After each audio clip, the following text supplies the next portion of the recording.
पहले आप लड़की थी हाँ हाँ, पहले मैं लड़की था और अभी आप क्या बन गए? अब मैं लड़का बन गया हूँ लड़का बन गए। जी। बाय बर्थ लड़की थे, अभी जेंडर चेंज के बाद पूरे मेल हैं ये। मेरा नाम पहले निदा था, अब यूसुफ है आफ्टर जेंडर चेंज। आप चाहती थी कि ये लड़की से लड़का बन जाए, हाँ मैं चाहती थी। अभी आप कंप्लीट रूप से लड़का हैं। जी जी, मतलब मेरे में और लड़के में सिर्फ ये डिफरेंस है कि स्पर्म नहीं होता, बाकी पूरा मैं लड़का हूँ, ऊपर नीचे पूरा शरीर, माइंड, फेस, सब कुछ। अगर मैं किसी को ना बताऊँ मैं लड़की था तो कोई मुझे पहचानता ही नहीं कि मैं लड़की था, मतलब लड़का ही दिखता है। निकाह होने ही वाला था कि आप कॉल लगा के भागी? जी मैं कि आप लोग कोर्ट मैरिज वगैरह सब कुछ करें? जी जी जी, मैंने कई डॉक्टर से बात की, उससे पहले मेरी थेरेपी वगैरह हुई, फिर उसमें आया कि मतलब मुझे परमिशन मिली कि हाँ मैं करा सकता हूँ जेंडर चेंज। परमिशन बाकायदा परमिशन मिलती है। परमिशन नहीं मिलता तो आपका जेंडर चेंज? नहीं हो पाता मुझे। जेंडर चेंज में फिर क्या क्या हुआ? मेरी की होल सर्जरी हुई, पहले टॉप सर्जरी हुई, फिर मेरी बॉटम सर्जरी हुई। बॉटम सर्जरी में कई पार्ट होते हैं, जिसमें से मेरे 3 पार्ट हो चुके, 3 पार्ट बाकी है मेरे। जो मेरी ऊपर की सर्जरी थी वो मुझे 2 बार करवानी पड़ी, क्योंकि जो पहले करवाया तो फेल हो गई थी। दाढ़ी मूछ सब कुछ निकला, उसके बाद फिर बॉडी में चेंजेस हुआ। और जैसे वॉइस वगैरह में ज़्यादा कभी कभी ये होता है कि मेरी वॉइस थोड़ी बैठ जाती है, कम हो जाती है, फिर अपने आप मतलब वो ठीक हो जाती है।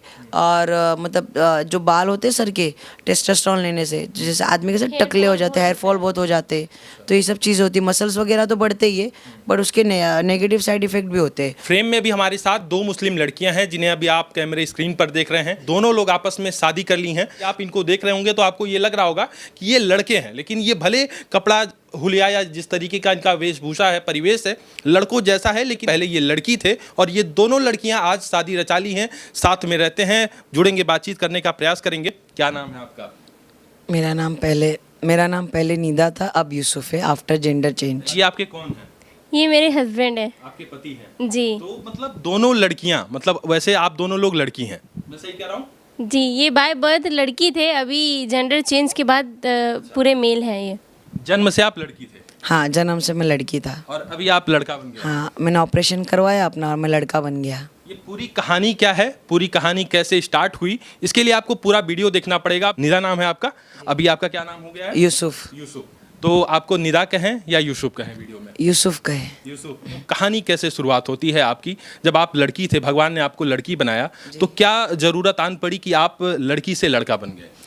मेरी वाइफ के कहने पे। अच्छा, ये बगल में? जी जी जी हाँ, हम दोनों के बीच में पहले प्यार हुआ, फिर उसके बाद में हम लोग सोचा कि जेंडर चेंज करते, फिर मैंने कहानी जेंडर शुरू से कहाँ शुरू होती है, मतलब प्यार कैसे हुआ 2 लड़कियों में? अब लोग सवाल खड़ा करेंगे कि 2 लड़कियों में प्यार कैसे हो गया और दोनों में प्यार इस कदर बढ़ा कि दोनों शादी करने के लिए तैयार हो गए? हम लोग ना कॉलेज में मिले थे, क्लासमेट थे हम, और वहाँ से ही स्टार्ट हुआ। और वन साइडेड था, पहले मैं इनमें इंटरेस्टेड थी, और वो टाइम पे पूरी लड़की थे, बड़े बाल, शलवार कमीज़ पहन के वैसे ही थे, और पहले फीलिंग मेरे अंदर आई। अच्छा जी मतलब ये बात नहीं समझ में आ रहा है, लड़की को लड़की के लिए प्यार, मतलब वो भी इस कदर वाला प्यार कि हमारा पार्टनर बने, पति वाली भूमिका में आए, तो ये बातें लोगों को थोड़ा नहीं समझ में आएगी। ये तो शुरू में मुझे भी नहीं समझ में आई थी, जब मेरे अंदर फीलिंग आई, जब मुझे ऐसा फील हो रहा था इनके लिए, एक प्यार या एक फीलिंग, एक अफेक्शन आ रहा था इनके लिए, तो मैं सोच रही थी कि एक लड़की के लिए मैं इतना सोच रही हूँ और मैं एक ऑलरेडी लड़की हूँ, तो मैं भी बहुत कंफ्यूज थी उस टाइम पे। सबसे पहले तो मैं इस बात से डरती थी कि मैं एक मुस्लिम हूँ, और दूसरी बात यह है कि मैं एक लड़की हूँ और मैं लड़की के लिए ऐसा सोच रही हूँ। मैं इनको जब मैंने देखा और इनका बिहेवियर देखा ना, तो मेरे माइंड में एक ही चीज़ आई कि अगर ये लड़का होते तो मेरे ना फ्यूचर हस्बैंड होते। ये मेरे माइंड में आया, देखते ही नहीं, जैसे 6 महीने तक हम अच्छी बातचीत करते रहे, उसके टाइम में मुझे ऐसा फील हुआ कि अगर ये लड़का होते तो मैं मतलब शादी कर लेती इनसे। ऐसा, अब ये क्वेश्चन क्यों आया मुझे नहीं पता, शायद इनके अच्छे बिहेवियर से, ये बहुत अच्छे इंसान है ये। 6 महीने आप दोनों लोग एक दूसरे से बातचीत किए एज ए फ्रेंड, फिर उसके बाद आपके मन में ये पति वाली फीलिंग जग गई इनको लेके, और आप लड़की थे, तो मतलब ऐसा क्या जादू किए कि अचानक से एक लड़की, मतलब लड़की को ही अट्रैक्ट कर ली? वो जादू तो मुझे भी नहीं पता, मैं तो जैसे सबकी केयर करता हूँ वैसे केयर करता था, और साथ में आना जाना, ध्यान रखना, बस यही था मेरा। एक दिन अचानक से इसने प्रपोज कर दिया मुझे। मैंने किया था पहले प्रपोज, हाँ, हक डे था कॉलेज में, और सब एक दूसरे को हक कर रहे थे, और ये अपनी एक फ्रेंड को हक कर रहे थे, तो मैंने इनसे पूछा कि आप मुझे हक क्यों नहीं कर रहे हो, हो, मैं भी तो आपकी फ्रेंड हूँ। तो इन्होंने बोला कि नहीं, मैं सारे बेस्ट फ्रेंड को ही हक कर रहा हूँ उस टाइम पे बोले। तो मैंने इनका हाथ पकड़ा, मैं वॉशरूम में लेके गई, मैंने हक किया इन्हें और मैंने इन्हें किस कर दिया। और मैं फिर उसके बाद जब डर गई बहुत ज़्यादा कि अरे मैंने ये क्या कर दिया, आउट ऑफ कंट्रोल था, मतलब इतना इंटेंशनली नहीं किया था मैंने, प्री प्लान करके नहीं गई थी, मतलब बस हो गया इन अ फ्लो। तो फिर उसके बाद ये भी एकदम शॉक्ड हो गया, मैं भी एकदम शॉक्ड हो गई कि मैं क्या कर दी हूँ, अभी इसका क्या रिजल्ट होगा मुझे नहीं पता था। उस टाइम पे तो मैं बहुत एम्बेरस हो गई थी। मतलब उस समय ये लड़की का ही कपड़ा पहने थे? पूरा लड़की का अटायर था इनका।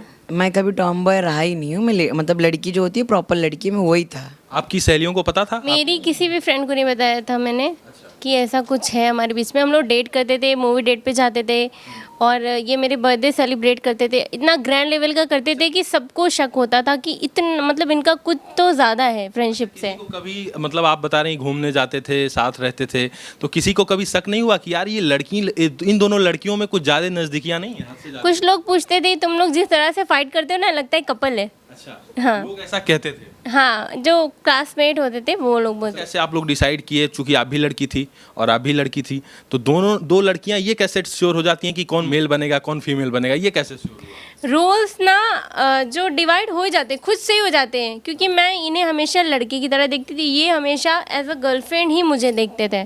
कुछ हमने बैठ के बात नहीं की कि तुम लड़का बनोगी मैं लड़की बनूंगी, ऐसा कुछ नहीं, वो हो ही जाता है खुद से। जैसे दो लड़कियां हैं, अगर प्यार भी करती हैं, ऐसा केस हमारे साथ में आया, डीएम्स में काफ़ी लोग अपनी स्टोरी बताते हैं, तो अलग अलग शादी कर लेते हैं और बच्चे भी पैदा कर लेते हैं, बाद में उनको ही, अपने पार्टनर को ही याद करते रहते हैं और अपनी दोनों की ज़िंदगियाँ ख़राब, ना वो खुश है ना वो खुश है। तो मुझे ऐसा लगता है मेरी लाइफ में जो हमने किया है ना बहुत बेस्ट है, मैं किसी भी चीज़ के लिए रिग्रेट नहीं करती हूँ, मेरी लाइफ बहुत अच्छी है। 9 साल तक आप दोनों लोग साथ में रहे, दोनों की फ्रेंडशिप चलती रही, लेकिन परिवार को नहीं पता चला? मेरे परिवार को तो ज़रा भी नहीं पता था। लास्ट में जब मैं मेरे घर से निकल के इनके लिए आई हूँ, मतलब जैसे भाग के मैं घर से आई हूँ, तब लोगों को पता चला, चीज़ें क्लियर हुई उस। हाँ जी, इससे 9 साल पहले में आपके घर वालों को भनक तक नहीं लगी कि शक आपका, था। मतलब आपका किसी लड़की के साथ अफेयर है? हाँ, इनका बिहेवियर देख के मेरे घर वालों को शक था। अच्छा, ये आपके घर जाती थी? हाँ, ये जाते थे। पहले तो मेरी फैमिली सोचती थी फ्रेंड है, बहुत अच्छी फ्रेंड है, और ये जो मुझे संभालना, मेरी केयर करना, मेरे घर वालों की सबकी केयर करते थे ये बहुत ज़्यादा। तो चीज़ें ला के देना और हर चीज़, मतलब जो भी नीड है वो प्रोवाइड करना। तो जो मेरी फैमिली है ना, उनको ऐसा लगता था कि ये कुछ ज़्यादा ही है। एक टाइम ऐसा आया था, मैंने इनसे ये कहा था कि अगर मैं तुमसे प्यार करूँगा तो फिर सिर्फ तुमसे ही करूँगा, ये ना हो कि तुम पीछे हट जाओ बाद में। तो इसने बोली थी नहीं, मैं कहीं पीछे नहीं हटूँगी, तुम मुझसे प्यार। तब से फिर मैंने अपने आप को समझ लिया था कि जो भी है मेरी ज़िंदगी, मतलब लाइफ पूरी जो है सब इसके साथ ही गुजरनी है। तो मैंने दोस्तों में भी बताया मैंने मेरे कज़न्स को भी बताया और मैंने अपनी सिस्टर को भी बताया। जब मैंने सिस्टर को बताया तो उनका रिएक्शन थोड़ा मतलब ऐसा था कि नहीं, मतलब क्यों, ये सब गलत है, सही नहीं है, इस तरीके का। बट उनको ये पता था कि मैं किस हद तक जा सकता हूँ ये सब चीज़ों को लेके, कि मतलब मैं अपनी जा सकता हूँ। तो उस चक्कर में उन्होंने कहा था अगर सच्चा प्यार है तुम लोग का तो फिर ठीक है, आगे चल के देखा जाएगा, अभी तुम कुछ मतलब गलत कदम ना उठाना। उनको मैंने बता दिया था। फिर इसी तरह से हम लोग का ग्रेजुएशन वगैरह जो भी हुआ सब हुआ। और उस बीच में मतलब ये मतलब ऐसे मतलब बोलते थे मुझे कि तुम कहाँ लेके रखोगे। मैं इनको बोलता था अभी 3 साल हो गए, 4 साल हो गए, आ जाओ, कब आओगे, साथ में कब आओगे, साथ में कब रहेंगे। तो इनका ऐसा था कहाँ रखोगे, क्या करोगे। तो फिर उस टाइम से मैंने मेहनत करना भी चालू कर दिया था। मैं एक लड़कियों के लिए डिलीवरी करना, गाड़ी सिखाना, मैं 2 व्हीलर मुझे आती है वो सिखाना, साथ में जो जोमेटो वगैरह होता है मैं वो भी करता था। ऐसा नहीं कि पैसों की कमी थी, माशाल्लाह मैं हेल्दी फैमिली से हूँ, अच्छी बड़ी फैमिली से हूँ। बट मुझे ये था कि ज़िम्मेदार बनूँ, मतलब जैसे एक लड़के होते कुछ भी करके काम कर लेते, कोई शर्म नहीं होती, मुझे उस टाइप का बनना था। तो उस चक्कर में ये सब काम में लगता गया। अगर पूरा डे पे मैं काम करता, जैसे कहीं जॉब करता तो इनसे नहीं मिल पाता, तो मैं पार्ट टाइम में वो काम करता था। जी, मुझे तो घर से पैसे मिलते थे, महीने के 5-6 हज़ार मिल जाते थे, वो भी इन पे लग जाते थे। और जो मेरी मतलब ये रहता था, मैं मेहनत करता था, वो भी मैं इनके लिए ही करता था। मम्मी अब्बू को कौन बताया? कजिन बताई थी कि इनको? नहीं, वो एक ऐसा टाइम आया जैसा मतलब कई टाइम हो गया और हम लोगों के बीच में एक बार झगड़ा भी हुआ था इसी बात को लेके कि कब क्या आएंगे। उस बीच में हमारी मतलब इतनी मचमच हुई कि हमने एक दूसरे को ब्लॉक कर दिया था। हाँ, 6 महीने के लिए चीज़ हुई थी। फिर 6 महीने बाद मैंने फिर से इनको कांटेक्ट किया कि मतलब अभी भी मैंने वेट कर रहे हो क्या। तो ये थोड़ा नाराज़ थे। 6 महीने ब्लॉक थी आप? ब्लॉक ये किए थे? इन्होंने ब्लॉक किया था, मैंने नहीं किया था। नहीं। तो आप मतलब इसलिए ब्लॉक कर दिए कि कहाँ रहोगी, कैसे आओगी? नहीं, आ ही नहीं रहते। लाइक आप नहीं आ पा रही थी घर से? नहीं, मैं ये बुला रहे थे आ जाओ, पर मेरे अंदर इतनी हिम्मत ही नहीं थी कि मैं अपने फैमिली को छोड़ के निकलूँ, इतना बड़ा कदम उठा। आप घर से क्यों भागी? मतलब ये आप इनके घर जाके रिश्ता नहीं मांग पाए, या इनके घर जाके बातचीत नहीं कर पाए, इनके अम्मी अब्बू को समझा नहीं पाए, या मतलब इनके घर वाले मतलब बात ही नहीं की आप लोग की, या फिर ये सीधे भागना ही पड़ा इनको? देखो, आप बोल रहे हैं ना इनके घर जाके बात करने की, एक लड़का भी नहीं जा सकता किसी लड़की के घर डायरेक्ट रिश्ते के लिए, तो मैं तो फिर भी वो टाइम पे लड़की था, तो मैं किस मुंह से जाता? तो ये सब बातें थी नहीं वो टाइम पे। ऐसा हो गया था कि ब्रेकअप हुआ, फिर उसके बाद में हमारा फिर पैचअप हुआ। जब पैचअप हुआ उसके बाद में हमारा मतलब रिलेशन चलता रहा। फिर मैंने उनको इस बीच भी इनको कहा कि आप कब फिर से मतलब आ रहे हो मेरे पास में? अब तो 7 साल भी हो गए। तो इनका ये था, बस ये हर बार यही बोलते थे मुझे टाइम चाहिए, मुझे टाइम चाहिए, क्योंकि ये इनका कहना ये था कि मैं अपनी फैमिली को फेस नहीं कर पाऊँ। अब मैं ये बोलता था मेरी भी फैमिली है, मैं भी तो फेस करूँगा ये सब चीज़ आगे चल के। टाइम को लेके लड़ाई हो? बहुत लड़ाई होती थी हमारी इस चीज़ को लेके। फिर एक टाइम ऐसा आया, हम लोग की कुछ मचमच हो गई बीच में फिर से, कुछ मतलब जैसा कपल्स में होती है वैसी, तो थोड़ी हमारी बातचीत बनती है। बातचीत बनती तो अब जब 9 साल का 10 साल का किसी से रिश्ता हो, तो अगर 2-4 दिन बातचीत बंद भी हो जाए या 15 दिन ही बंद हो जाए तो कोई बड़ी बात नहीं है, ये हर कपल में होता ही है। आप ये चाहते थे कि ये घर पे आ जाए मेरे? हाँ, मतलब मेरे साथ रहने लगे। हाँ ये रह नहीं पा रही थी, हर बार बहाना? हाँ, हर बार मतलब ये मतलब बोल रहे थे इनको टाइम चाहिए। मुझे समझता है टाइम चाहिए होगा, एक्सक्यूज़ नहीं, मतलब इनको भी मतलब ये होगा कि मेरी फैमिली को कैसे छोड़ूं, क्या करूं, तो समझता है। बट मैंने ये कहा कि कभी तो कोई स्टेप उठाना पड़ेगा। उस तरीके का मेरा बिहेवियर था। बट ये नहीं, फिर भी ऐसा हुआ कि मार्च के टाइम पे मार्च के टाइम पे हम लोग की बातचीत फरवरी से बंद हो गई थी। ये 2023 की बात चल रही है। आपके घर में कौन कौन मतलब कौन कौन है भाई, और कितने भाई हैं आप लोग? हम लोग 4 बहनें हैं और 2 भाई हैं। अच्छा, 2 भाई। दोनों भाई आपसे बड़े हैं? हाँ, मेरे से बड़े हैं। मैं सबसे घर में छोटी हूँ। आप सबसे छोटे? जी। इसके पहले सभी की शादी हो चुकी थी? हाँ, मेरी सारे भाई बहनों की शादी हो चुकी है। तो आप मतलब घर में अपना पक्ष रखी, बात की, या फिर बात ही नहीं कर पाई, आप इतना हिम्मत ही नहीं जुटा पाई? मेरे घर वाले ऐसे है ही नहीं कि मैं उनसे बात कर पाऊँ। वो मतलब मार पीट धाड़ धड़म यही ऐसे करने वाले हैं। अगर मैं बता भी दूंगी ना तो मतलब वो उनका रिएक्शन बहुत ही ज़्यादा खतरनाक होगा, मैं झेल नहीं पाऊंगी, ऐसा होगा। इसीलिए आप इनके पास नहीं आ पा रही? नहीं, यही रीज़न था। अगर मैं वहाँ होते हुए उनको पता चलता कि मैं किसी लड़की की रिलेशनशिप में हूँ, लड़की के साथ में, तो शायद मैं सामने बैठी नहीं होती हूँ या मैं बचती ही नहीं। ऐसा मतलब मेरी फैमिली ऐसी है। जाहिर सी बात है, कोई भी अधिकांश माँ बाप तो यही करेंगे, या तो सप्रेस करेंगे या तो बहुत यदि हारेंगे तभी एक्सेप्ट करेंगे। तो इनके घर में इस तरीके का माहौल था, तो ये मतलब आपको भागना ही पड़ा। घर में एक ही विकल्प था कि अब भाग के ही अपने इनके पास है। ये हुआ था कि 1 महीने के लिए, ये 6 महीने का जब हमारा ब्रेकअप हुआ ना, उसके बाद भी पैचअप हो गया था हमारा, फिर बातचीत हुई, फिर हमारा रिलेशनशिप एकदम नॉर्मल ट्रैक पे आ गया। उसके बाद ना एक टाइम पे मेरी फैमिली ने ऐसा बोला कि तुम अब शादी कर लो, और मुझे इतना बोले कि कन्विंस किया कि अगर तुम शादी कर लोगी तो सही रहेगा, मतलब दोनों के लिए सही रहेगा। इस तरह से वो लोग बात करते थे कि कहीं ना कहीं उनको, मेरे घर वालों को शक था कि मैं इनके साथ में रिलेशनशिप में हूँ। तो उन्होंने ऐसा बोला, और हमारा ना 1 महीने फिर बातचीत बंद हो गई थी उस टाइम पे, जब ये मेरे घर में बातें चल रही थी मेरी शादी की। तो उनका ये कहना था कि अगर तुम किसी लड़के से शादी कर लोगी ना तो बहुत सुख से रहोगी, और ये दोनों के लिए अच्छा रहेगा ये चीज़। फिर मैं इनसे थोड़ा दूरी बना ली। अब वो 1 महीने में मेरी इंगेजमेंट हुई। इंगेजमेंट हो गई थी आप? हाँ, मैंने इंगेजमेंट की मेरी फैमिली के कहने पे, जैसे मुझे कन्विंस किया गया था। मैंने इंगेजमेंट हुई मेरी, और मैंने इनको इसके बारे में कुछ भी नहीं बताया था, इनसे छुपा के रखा था, क्योंकि अगर पता चलता ना तो इनका रिएक्शन ऐसा होता, मेरे घर में घुस के फिर वो कुछ भी करते हो। ऐसा मैंने छुपाया इनसे। पर मेरी सिस्टर ने एक पोस्ट कर दी मेरी, मतलब रेडी हुई हूँ मैं, पूरा मेकअप है, जैसे इंगेजमेंट में लोग होते हैं वैसे। तो इन्होंने वो पोस्ट देख लिया। उसके बाद वो वहाँ से अपने घर से फ़ौरन मेरे घर पे आ गए और बोले ये क्या चल रहा है। डायरेक्ट मेरे मम्मी थे, पापा थे, सबके सामने उन्होंने पूछा ये क्या चल रहा है। तो मेरी मम्मी और मेरे डैडी ने बोला कि ये हमारे घर में एक फ़ंक्शन हुआ था, उसकी तस्वीर है। तो इन्होंने बोला अच्छा ठीक है। मैं इनसे ठीक क्यों बोले मम्मी अबू आपके? क्योंकि कहीं ना कहीं उनको शक था कि अगर इनको पता चलेगा ना तो अभी ही स्टार्ट हो जाएंगी चीज़ें, सारी तमाशा हो जाएगा घर में। आपको शक नहीं हुआ कि मतलब इनका एंगेजमेंट हो गया? नहीं, मैं वही बता रहा था कि 1 महीने तक हम लोग की बातचीत बनती है, सही से रिप्लाई देने या कुछ नहीं कर रही थी। फिर एक दिन ऐसा हुआ कि इसकी सिस्टर ने पोस्ट करी फ़ोटो, तो उसमें ये रेडी हुई थी। अब इसके घर वाले कहीं पोस्ट वगैरह करते हैं नहीं, तो मेरे को एकदम से ना ऐसा लगा कि ज़मीन समझ हट गई एकदम पैरों से।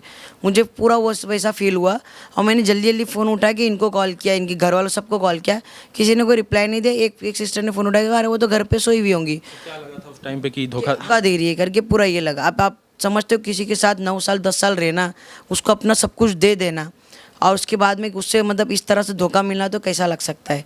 तो ये ऐसा मुझे वो टाइम पे फील हुआ। मैं जल्दी गया, भागा इसके घर पे। जब घर पे गया सब नॉर्मल बैठे हुए थे, नॉर्मल से। मैंने पूछा ये क्या है फ़ोटो का, तो बोले नॉर्मल फंक्शन है और कुछ नहीं है। बस ये सुन के फिर मैंने बोला अच्छा तुम मिलने आ जाओ मेरे को, एक बार में बात कर लेंगे अपन। तो ये बोले हाँ मैं आऊँगी। और जब मैं रिटर्न आया उसके 2 दिन बाद मतलब दूसरे दिन से फिर ये नाटक करने लगी।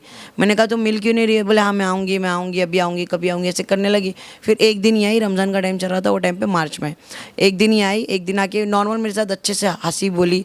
बस ये बोलती तुम नहीं समझ पा रहे, कुछ तो बात है। मैंने इस तरह से बात करती थी पर कुछ बता नहीं रही थी, नॉर्मल थी एकदम, अच्छे से थी। फिर ये रिटर्न चले गए, मैंने उसको अपने इसके घर पे छोड़ा। एक दिन जो मिलने आई थी उसके बाद मैं वापस इधर आ गया अपने घर पे। जब मैं अपने घर पे उसके बाद से फिर ये बातचीत सही से नहीं कर रही थी। मैं मैसेज 1 बजे कर रहा हूँ तो ये रात के 1 बजे रिप्लाई दे रही है। फिर मतलब अब डिलीट कर रही है, मुझे ब्लॉक कर रही है, अनब्लॉक कर रही है, ये सब कर रही थी। आपके मन में ये नहीं आया कि मैं अपने पति को, मतलब अब तो पति ही कहेंगे, कि धोखा मतलब या एक तरीके से प्रेमी कह लें या बॉयफ्रेंड कह लें या अपने पार्टनर को धोखा दे रही हूँ? आपके मन में नहीं आया मतलब कैसी लड़की हूँ, जो लड़की मेरे लिए सब कुछ अपना छोड़ छाड़ के लड़की शादी कर रही हैं या एक्सेप्ट कर रहे हैं, सारा रिलेशन चल रहा है, तुम धोखा? हाँ बिल्कुल, ऐसा लग रहा था कि मैं सही नहीं कर रही हूँ। पर कहीं ना कहीं मुझे ऐसा लग रहा था कि क्योंकि 2 लड़की हैं, इनकी भी ज़िंदगी सही हो जाएगी, मेरी भी ज़िंदगी सही हो जाएगी।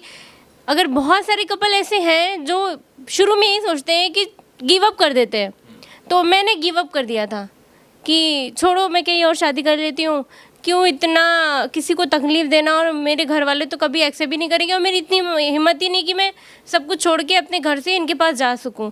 जिस दिन इसकी शादी थी उस दिन मतलब मैं पूरा ऐसा तैयार था कि नहीं कुछ भी करके इसका दूल्हा पकड़ लूँगा, कि जिससे मैं उसको बता सकूं। क्योंकि मैंने बहुत कोशिश की तो मुझे इसकी शादी की डेट पता चली, हॉल पता चला, दूल्हे का एड्रेस नहीं पता चला था। हाँ मतलब ये हो गया मैं पागल की तरह खा रहा हूँ सब कर रहा हूँ। शादी वाले दिन की मैं बता रही हूँ, उससे पहले की जितनी भी झगड़े हुए हैं ये मेरे घर पे आए हैं, वहाँ पे इन्होंने बहुत झेला, बहुत रोए, बहुत मिन्नतें की, मुझे बात करनी। वो सब चीज़ें मैं देख रही थी और वो सब मेरे माइंड में चल रही थी। मैं रात भर यही सोचती थी इनके जाने के बाद कि एक इंसान मेरे लिए इतना मर रहा है। मेरे अंदर वो करेज का आ ही नहीं रहा कि मैं निकलूँ, मैं छोड़ के सबको छोड़ूं और मैं निकलूं यहाँ से। मेरे माइंड में, और मैं रात भर रोते रहती थी कि बस मैं कैसे यहाँ से जाऊँ, मैं क्या करूँ, मेरे अंदर वो हिम्मत क्यों नहीं आ पा रही है। और लोग, मेरे घर वाले मार रहे हैं, पुलिस आ रही है, पुलिस पकड़ रही है, सब चीज़ें हो रही है। सब सोच रहे कि मुझे कोई फ़र्क नहीं पड़ रहा, मुझे बहुत फ़र्क पड़ रहा था। कोई इंसान किसी को इस हद तक चाहे कि अपनी जान देने के लिए तैयार हो जाए, सुसाइड कर ले, रो रहा है, मिन्नतें कर रहा है कि मुझे उससे मिलना है, बस देखना है, मिलना है, इसके लिए। फिर शादी वाले दिन मैं बैठी हुई थी, ये इंसान पूरी हिम्मत खो चुका था कि मेरे से मिलना मेरे से मुश्किल था, हमारा मिलना एकदम मुश्किल था कि हम कहीं से अब मिल ही नहीं सकते थे। ये इंसान पूरी हिम्मत खो के एक जगह बैठा हुआ है। मैं मेरे घर में थी और घर में बैठी हुई थी मैं, और सारे हॉल के जो लोग थे सब चले गए, सब हॉल पे चले गए, मेरे घर वाले सारे। कुछ लोग ही बचे थे, मतलब जो मुझे लेके जाने वाले थे। मैं पूरा ब्राइड का गेटअप जो होता है वो लेके पूरा ब्राइड बनी। कुछ ही देर बाद आपका निकाह होने वाला? जी, मैं पूरा ब्राइड का पहनी हुई थी कपड़ा, और मैं बस बैठी हुई थी। मेरे माइंड में ना बस ऐसे कोई ऐसे बोल रहा था कि निकल जाओ, अभी जाओ, यही मौका है, जाओ जाओ जाओ। मेरे पैर उठ रहे थे खुद से, लिटरली कोई जैसे कि पैर उठा रहा हो कि जाओ, अब निकल जाओ, अब निकल जाओ, एक आवाज़ आ रही थी मेरी कानों में। फिर मैं क्या करी, मैं चुपचाप से उठी, बड़ा सा मतलब मेरा कपड़ा था, दुपट्टा था, मैंने अपनी मार्कशीट्स उठाई, मेरे डॉक्यूमेंट्स उठाए जो बहुत इंपॉर्टेंट थे, क्योंकि मैं यहाँ से निकलती ना, मेरे घर वाले सब फाड़ के फेंक देते कि यही वो फिर मैं कैसे, मतलब मैं इतनी पढ़ी लिखी हूँ, मेरे डॉक्यूमेंट्स हैं सारे, अगर वो मुझे नहीं मिलते थे, वही मेरे लिए बहुत इंपॉर्टेंट थे, ना ज्वेलरीज ना कुछ। बाद में उन लोगों ने बहुत इल्ज़ाम लगाया, मैंने ज्वेलरीज लेके भाग गई, मैं गोल्ड लेके भागी, कुछ ऐसा था ही नहीं। मैंने दिलाया हुआ था ऑलरेडी पहले जो इसको उसी लेके टाइम फिर आप जो है भागने का डिसाइड कर ली कि अब तो निकाह करा देंगे, शादी हो जाएगी, तो अब तो ज़िंदगी इधर भी बर्बाद हो जाएगी, आपकी भी बर्बाद हो जाएगी, और रिश्ता मतलब इस कदर इस स्टेज पे जा चुका था। पूरा वो हो जाएगा, मिक्सअप हो जाएगा, मतलब सारे रिश्ते उलझ जाएंगे। क्योंकि मुझे ऐसा लगता है मैं शादी के बाद भी मैं इस इंसान को नहीं छोड़ पाऊंगी, मैं मिलने जाऊंगी। मैं दिमाग में सोच रही थी कि मैं शादी के बाद में इससे मिलने जाऊंगी। ये सब चीज़ें मैं पहली बार ऑन कैमरा बता रही हूँ ये चीज़, कि मैं यही सोचती थी कि मैं मेरी शादी के बाद भी मैं इनसे मिलूंगी, मैं देखने जाऊँगी वो इंसान कैसा है, सही है या नहीं। बहुत सारे ऐसे कपल होंगे जो जिनका ये जर्नी कंप्लीट नहीं होगा, वो आज भी मिलते होंगे। बहुत मिलते सारे होंगे, क्योंकि एक प्यार पे किसी का बस नहीं है, वो उस इंसान के लिए फीलिंग कभी ख़त्म ही नहीं हो सकती। चीज़ तो मुझे समझ में आ रही है कि यदि प्यार हो तो अंदर करेज बहुत होना चाहिए, हिम्मत बहुत होना चाहिए, नहीं तो होना चाहिए, नहीं हो सकता। और प्यार किया है ना तो तुम रेडी हो जाओ, कुछ भी हो सकता है, कुछ भी झेलना पड़ सकता है। उसके बाद निकाह होने ही वाला था कि आप कॉल लगा के भागी। जी मिले होंगे तो आंखों से आंसू निकल गया होगा। हाँ ओ बहुत रोते हैं। जब पहली बार मिले थे ना, इनकी पूरी आवाज़ बैठी थी रो रो के, और इनका चेहरा पूरा चेंज हो गया था। खाया हुआ था तो पूरी हालत खराब। पे लगा होगा कि जो चीज़ चाह रहे थे वो आज सामने है, मिल गया। हाँ पहले तो गुस्सा आ रहा था, पर प्यार है तो यही तो चाहिए थी मेरे को। नहीं, जब मैं पहले गई ना तो सबसे पहले इन्होंने हक किया मुझे। हक करने के बाद में 5 मिनट तक हक किया, फिर उसके बाद इन्होंने बोला अब क्यों आई हो। उसके बाद इनका रिएक्शन निकला। शादी नहीं हो पाई थी आपकी, पहली शादी नहीं। नहीं जी, मैं उससे पहले ही भाग गई। उसके शादी से पहले आप भाग गई, फिर उसके बाद आप दोनों की शादी हुई फिर बाद में। हाँ हम दोनों की, मैंने जेंडर चेंज किया, फिर निकाह किया और कोर्ट मैरिज किए मैंने। अभी आप लोग कोर्ट मैरिज वगैरह सब कुछ कर, जी जी जी। दोनों लोग का भी कोर्ट मैरिज हो गया। तो घर वाले अभी बातचीत होती है आपके घर वालों से? मेरे घर वालों से तो नहीं होती है किसी से भी, और वो करना भी नहीं चाहते मुझसे बात। वो लोग अभी मतलब अब तो पता चल ही गया होगा, अब तो सब कुछ दिख रहा होगा, उनसे कुछ कहना चाहती है? मेरे घर वालों से मैं यही बोलना चाहती हूँ कि जो रियलिटी है उसको एक्सेप्ट करो, बस। समझना चाहिए था घर वालों को, आपको ये लग रहा बच्चे, हर किसी के बच्चे गलती करते हैं, ठीक है। सब किसकी गलती बड़ी होती है, किसकी छोटी होती है। तो हम अगर इसके उनके हिसाब से गलती है तो उसने गलती कर दी है, तो लेकिन आप एक्सेप्ट कर लो। था? घर वाले अभी भी केस किए हुए हैं, चल रहा है केस? नहीं, वो तो ड्रॉप हो गया था, वो मेरी तरफ से ही था, मतलब मैंने ही ड्रॉप किया उसको, मतलब वो मेरे ऊपर ही था। मैंने जाके कोर्ट में बोल दिया कि नहीं मैं केस नहीं करना चाहती, तो वहाँ पे ही ड्रॉप हो गया केस। केस खत्म हो गया। तो फिर ऐसा हुआ था कि जैसे हम लोग ये आ गई तो फिर इसने कहा कि अपन यहाँ से चलते नहीं, मेरे घर वाले मुझे पकड़ लेंगे। जब तक पता नहीं था मेरे घर पे ही कि मेरे पास में है। हाँ तो मैंने इसको कहा था कि नहीं ऐसे जाना कहीं ठीक नहीं है, भागना किस बात का, मेरा घर है वहीं रहेंगे। बट इन्होंने कहा कि नहीं मुझे ठीक नहीं लगता, तो मुझे ले, तो हम लोग फिर वहाँ से डायरेक्ट अजमेर चले गए। अजमेर गए, ये अजमेर हम लोग साथ में रहे, और फिर यहाँ से हम लोग की जब तारीख आई मेरी वहाँ पे कोर्ट में जाने की, क्योंकि इसने सिर्फ मुझ पे नहीं मम्मी और बेल लेना होता है, हाँ। तो उसके लिए जाना पड़ता है कोर्ट में, मतलब अरेस्ट से पहले ही आपको एंटीसिपेटरी बेल लेना होता है, तो उस उसके लोग ने लिए कर दिए थे मेरे ऊपर। नहीं तो फिर नहीं जाते तो अग्रिम जमानत नहीं लेते तो हाँ फिर तो इसलिए फिर अरेस्ट हो जाता है। इसलिए हम लोग रिटर्न आए अजमेर से, क्योंकि डेट आ गई थी कोर्ट की। बट एंटीसिपेटरी बेल मैंने पहले ही ले ली थी, वो आगे के लिए था। मुझे मेरा जो दोस्त है वो वकील है, तो उसने मुझे बताया, तब मुझे पता चला केस करे ये लोग ने मुझ पे, क्योंकि जब नोटिस आई तो उसने बोला ये तुमको बेल लेनी पड़ेगी, ये लोग ने केस कर दिए। तो उसने फ़ौरन ज़्यादा पैसे, इस पर पैसे भी मेरे बहुत गए। शादी कब हुई आपकी? शादी में वही बता रहा हूँ, जब हम लोग वहाँ से जाकर आए, अजमेर गए थे, फिर आए, फिर आके इसने कोर्ट में जब बताया तो इसके घर वाले भी वहाँ थे।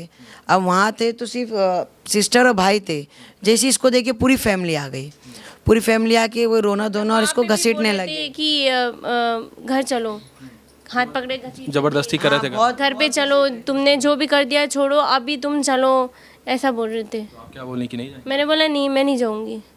उस टाइम पे आप स्टैंड ली कि मतलब अब कुछ भी हो जाए नहीं घर जाना? बुरा तो बहुत लग रहा था, मेरी मम्मी मेरे सामने रो रही है, मेरे पापा रो रहे हैं, बुरा बहुत लग रहा था। पर अभी मतलब मेरी लाइफ भी ऐसी हो जाएगी ना बैगन की तरह, कभी इधर कभी उधर, तो इससे मैंने बोला एक ही जगह रहूँगी, एक ही स्टैंड ले लिया, अब इसको ही मैं कंटिन्यू करूँगी। टाइम पे फिर स्टैंड आप ली, उसके बाद फिर आप दोनों लोग शादी किए, फिर आप जेंडर भी चेंज करा लिया। हाँ, मैंने जेंडर चेंज कराया पहले, फिर उसके बाद सब कुछ। बोला था ये जेंडर चेंज करने वाला, ये बात आपको अब तो मुझे लगता है कि जब इतने लंबे टाइम थे तो सब कुछ पता ही चला। नहीं नहीं, पहले नॉलेज नहीं थी मुझे इस बात की कि जेंडर चेंज वगैरह जो भी होता है। हाँ, और मेरी वाइफ ने फिर कहा, मतलब कि ऐसा हुआ ना कि मतलब इन्होंने कहा कि ये कंसल्ट थी कि मतलब हाँ हाँ जी, और इन्होंने कहा था कि जैसे चेंज कर लोगे तो घर वाले भी एक्सेप्ट कर लेंगे। आप चाहती थी कि ये लड़की से लड़का बन जाए। हाँ, मैं चाहती थी और ये मुझे बहुत अच्छे लगते हैं, ऐसे बहुत अच्छा लगता है मुझे। कितना रुपया लगा जेंडर चेंज कराने में, या कैसे प्रक्रिया हुई, थोड़ा वो भी बताएं। जेंडर चेंज में ना बहुत पैसा जाता है, तो मुझे कोई आइडिया नहीं था कि कितना पैसा जाएगा, क्या जाएगा, और ये ऐसा होता भी मुझे कोई आइडिया नहीं था। जब इन्होंने कहा तो फिर मैंने रिसर्च की, तब पता चला कि जेंडर वगैरह मतलब किस तरह से चेंज होता है। फिर मैंने कई डॉक्टर से बात की, उससे पहले मेरी थेरेपी वगैरह हुई, फिर उसमें आया कि मतलब मुझे परमिशन मिली कि हाँ मैं करा सकता हूँ जेंडर चेंज। परमिशन बाकायदा परमिशन मिलती है। परमिशन नहीं मिलता तो आपका जेंडर चेंज, नहीं नहीं, नहीं हो पाता मुझे। तो मतलब जेंडर चेंज में फिर क्या क्या हुआ? मेरी की होल सर्जरी हुई, पहले टॉप सर्जरी हुई, फिर मेरी बॉटम सर्जरी हुई। बॉटम सर्जरी में कई पार्ट होते हैं, जिसमें से मेरे 3 पार्ट हो चुके, 3 पार्ट बाकी है मेरे। सर्जरी होने के बाद फिर कोई दिक्कत परेशानी? नहीं नहीं, ऐसा इसमें अब देखिए, जैसा सर्जरी जो होती है ना, पास भी होती है, फेल भी होती है। जो मेरी ऊपर की सर्जरी थी वो मुझे 2 बार करवानी पड़ी, क्योंकि जो पहले करवाया तो फेल हो गई थी, फिर मुझे सेकेंड टाइम करवानी पड़ी। अब जो नीचे की सर्जरी, मतलब ये सर्जरी वगैरह जो भी ये जर्नी होती है ना, ये जो वीडियो वगैरह में बताया जाता है डायरेक्ट कि अरे मैं चेंज हो गया, मैं अच्छा दिख रहा हूँ, पर उस बीच का जो प्रोसेस होता है, तकलीफ़ों से भरा और पैसों से भरा, टेंशनों से भरा, वो कोई नहीं बताता। तो ये हेल्थ इशू बहुत होते हैं, ये ज़रूरी नहीं आपने। बात है एक तरीके से प्रकृति ने जो चीज़ दिया उसके अगेंस्ट आप लोग जा रहे हैं, शरीर में बॉडी पार्ट्स कटवाना, फिर ऊपर से फिर पूरी तरीके से हार्मोनल थेरेपी भी होता है। हाँ, पूरी तरीके से चेंज हो जाना, तो टेस्टोस्टेरोन वगैरह सब कुछ बाद में फिर चेंज हुआ, सब कुछ हाँ हाँ, पूरा चेंज हो जाता है। और नहीं मतलब मैंने ये बताया कि ऑपरेशन होने के बाद भी ज़रूरी नहीं कि सक्सेसफुल हो, बीच में कुछ भी मतलब उसके अंदर प्रॉब्लम आ सकती है कि आपको फिर से कोई सर्जरी करवानी पड़े। करेक्शन भी कराना। अगर सही हुआ तो सही हुआ, नहीं तो उसमें कभी कभी हो जाता है कि मिस्टेक हो जाती है, रिकरेक्शन करवाना पड़े, या कोई कॉम्प्लिकेशंस आ जाते हैं, तो ये सब चीज़ें भी होती है। अच्छा, तो अभी आप कंप्लीट रूप से लड़का हैं? जी जी, मतलब मेरे में और लड़के में सिर्फ ये डिफरेंस है कि स्पर्म नहीं होता, बाकी पूरा मैं लड़का हूँ, पूरा शरीर, माइंड, फेस, सब कुछ। अगर मैं किसी को ना बताऊँ मैं लड़की था तो कोई मुझे पहचानता ही नहीं कि मैं लड़की था, मतलब लड़का ही दिखता है।